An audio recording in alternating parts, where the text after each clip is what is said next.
Aquele que habita no esconderijo do Altíssimo, à sombra do Onipotente, descansará.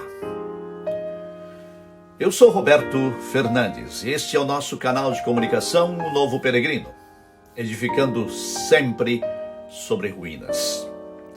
O Salmo de número 91 é um dos salmos mais conhecidos entre os evangélicos. Aliás, esse é um dos textos mais usados como se fosse uma forma mágica de proteção.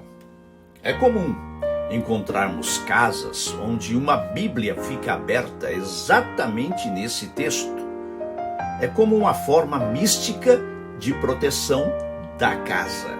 Eu me lembro de um pastor conhecido meu que um dia comprou um carro 0 quilômetro.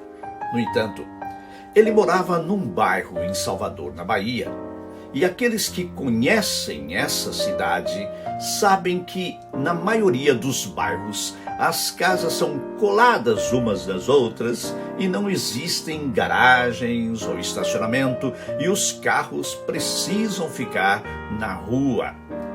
Pois bem, esse pastor então fez o seguinte: ele mandou imprimir cópias do Salmo 91 e todas as noites ele as colocava nos vidros do carro para proteger contra assaltos e vandalismos.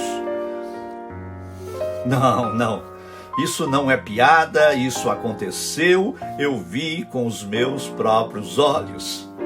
E quem conhece Salvador, na Bahia, conhece também as famosas fitas do Senhor do Bonfim. Muito procuradas por turistas, essas fitas são vendidas com a promessa de que o usuário terá proteção do Senhor do Bonfim enquanto essas fitas estiverem amarradas no pulso. Bom, seguindo essa estratégia, alguns grupos evangélicos passaram a fazer o mesmo, ou seja, confeccionaram fitas para serem amarradas no pulso, só que com o título Salmo 91. Uma vez amarradas no pulso, garantiam eles, nenhum mal chegaria aos que a usassem. Superstição pura, não é verdade?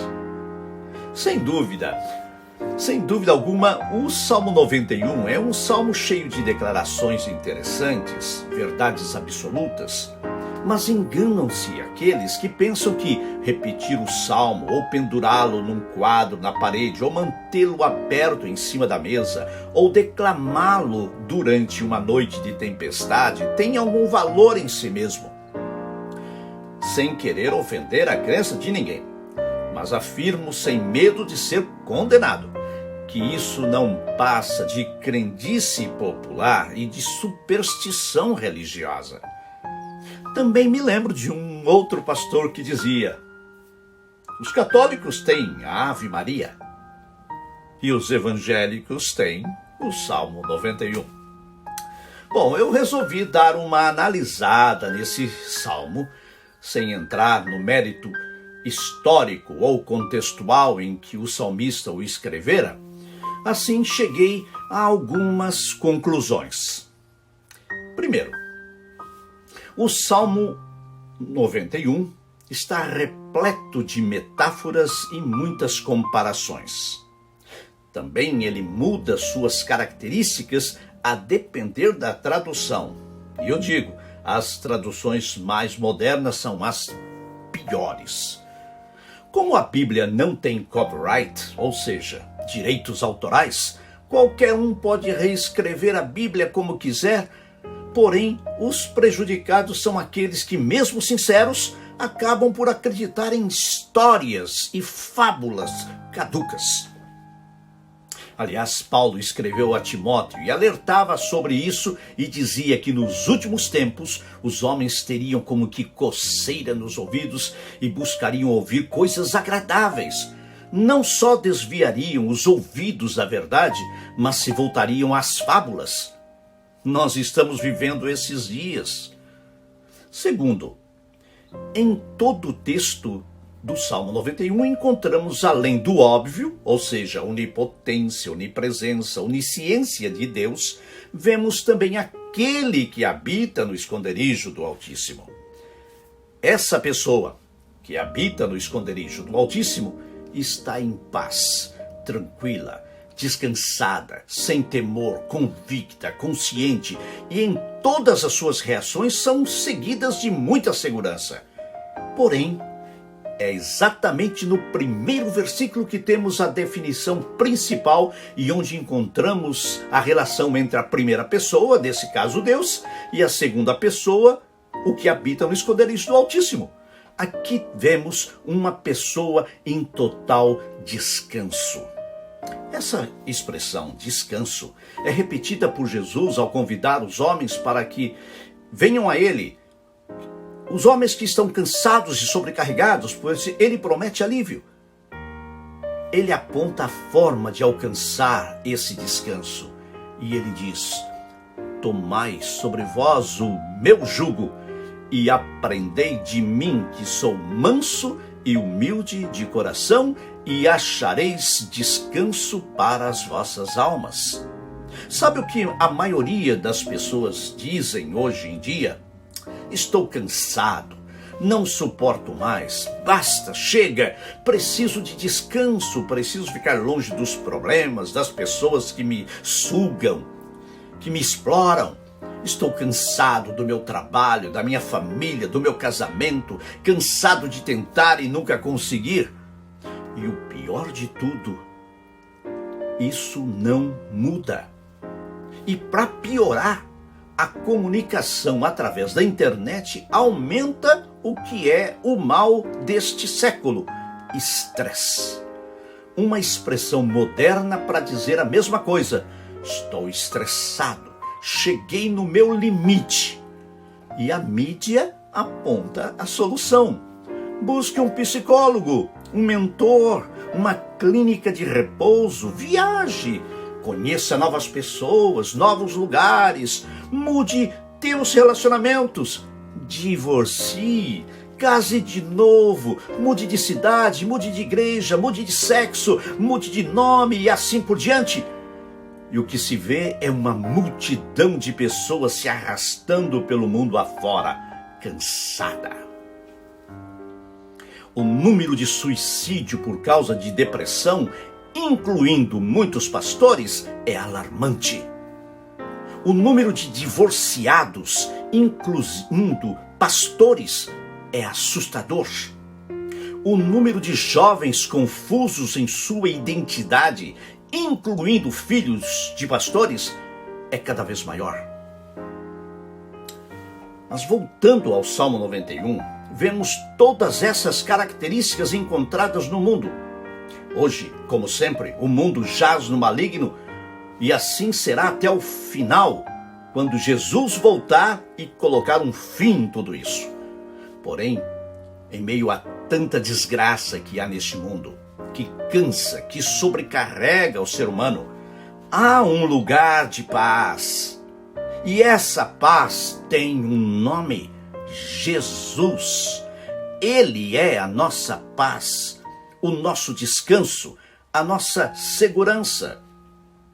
O final do Salmo 91 diz: porque conheceu o meu nome, também eu o livrarei e lhe mostrarei a minha salvação. A nossa salvação não acontecerá quando morremos, como muitos dizem. Aceitar a Jesus como seu único salvador de tua alma, e quando você morrer, você estará salvo. Não é assim que ocorre. A salvação é agora. Se você não é salvo agora, não será depois. Se você não está no esconderijo do Altíssimo agora, não estará depois. Se você não estiver em paz agora, não estará depois. A morte não é o descanso, como afirmam as pessoas que perderam seus entes queridos ao dizerem: ele descansou.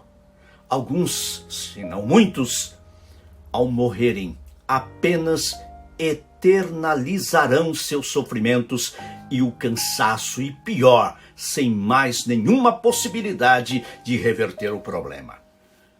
Recomendo a todos a leitura de Hebreus capítulo 4, onde o escritor relembra aos leitores a buscar o repouso em Deus. Há um lugar de repouso para o povo de Deus. Quero concluir, porém não finalizar, dizendo o oposto do Salmo 91. Preste bem atenção.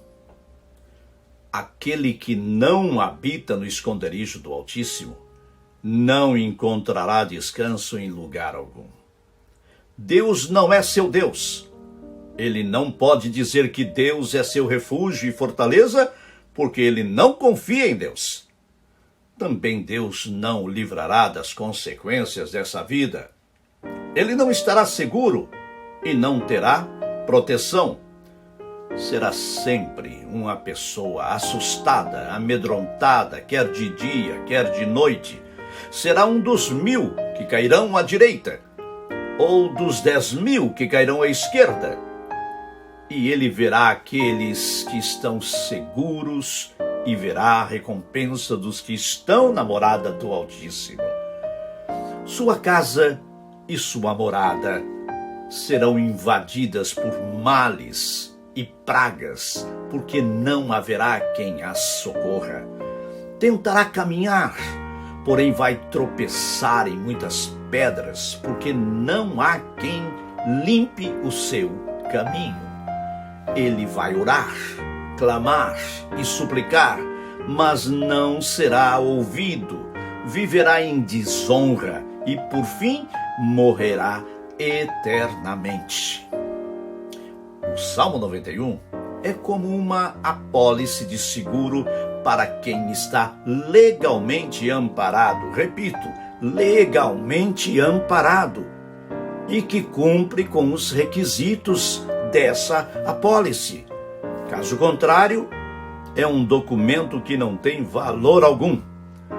Não basta apenas crer que o Salmo 91 declara, é preciso viver o que ele declara. Mais uma vez, eu digo a você, pare de se enganar. Meu objetivo aqui é exortar a todos a que examine-se a si mesmo e então decida o que vai fazer a partir de agora. Leia o Salmo 91. Compare a sua vida com o Salmo 91. E então, levante-se e viva.